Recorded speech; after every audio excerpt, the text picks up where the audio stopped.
When I found out this deal was done and inked, I couldn't be more excited to go down and start to visit with those steelworkers as we create these 70,000 new jobs. This is important for the economy, this is important for America, and this is a historic deal that the president has made with U.S. Steel. I mean, I remember last year, I think it was, when this deal with Nippon and U.S. Steel was originally announced. Nippon, the Japanese company, was going to acquire U.S. Steel. Both then President Biden, then candidate Trump came out against that U.S. Steel being taken over by a foreign company.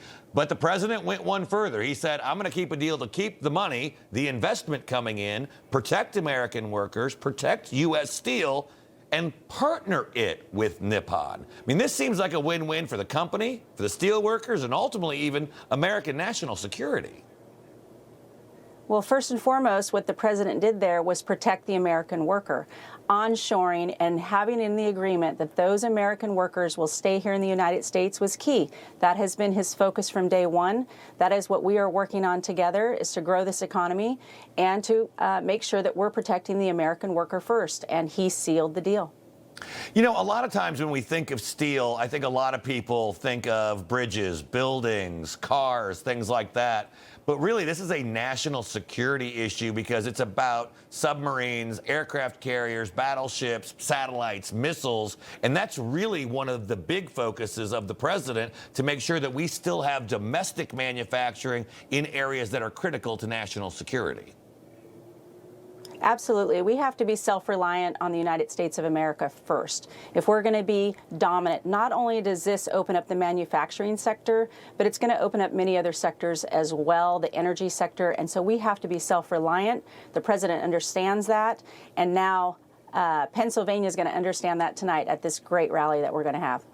You know, one of the things that I keep taking note of is that while many in the mainstream left-wing media are focusing on the Dow Jones Industrial Average or other arcane little like employment statistics, the real work is happening tonight in Pittsburgh. It was when you saw General Motors announcing an expansion of their production facility in Indiana, or Ford, or Stellantis, more American manufacturing coming back to America. It hasn't shown up in the stats yet, but it will. Absolutely it will. Tens of trillions of dollars have already been committed. That's the key, that we are going to invest in America first. We're seeing those job numbers come back. We saw them in the first 2 months. And since President Trump has been in office, more than 450,000 jobs have come back to America. That's only going to continue as long as these investments continue. And the president is laser focused on this. And I will be right by his side to make sure that those American workers are skilled and ready to go.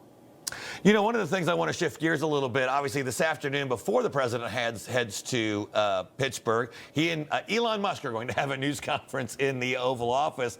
And a lot of the focus on DOGE, especially in the early days in the administration, is focused on cutting wasteful spending, wasteful programs. And you just announced the Department of Labor plans to suspend operations of its Job Corps centers. I mean, it costs taxpayers about $1.7 billion per year.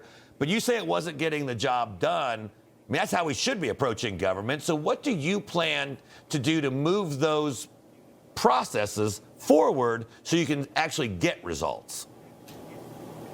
Well, one of the roles of a secretary and an agency head is to look at the bigger picture. And my job here that I promised that I would do, not only for the president, but for the American people, was to look at all the rules, all the regulations, and do the analysis on the programming that is working. And for the Job Corps centers, my key focus is the students that we are trying to skill, the adult education through our communities and our workforce partners in our states, and through the federal government, that the $1.7 billion that is being spent annually is being effective and useful for the outcome. And what we have seen in this transparency report, the 2023 numbers under the Biden administration, was that that is not what was happening. And therefore, those young adults that we are supposed to protect were not being protected. And so it is my responsibility to be focused on them. So I put a pause on those Job Corps centers so that we know that they are going to be first and foremost. I'm going to work with Congress now so that we can have that workforce investment. We will get those students trained in apprenticeship programs, and I'll be working very closely with my colleagues. And my question to them is, if we care about these students, let's get it right. Information.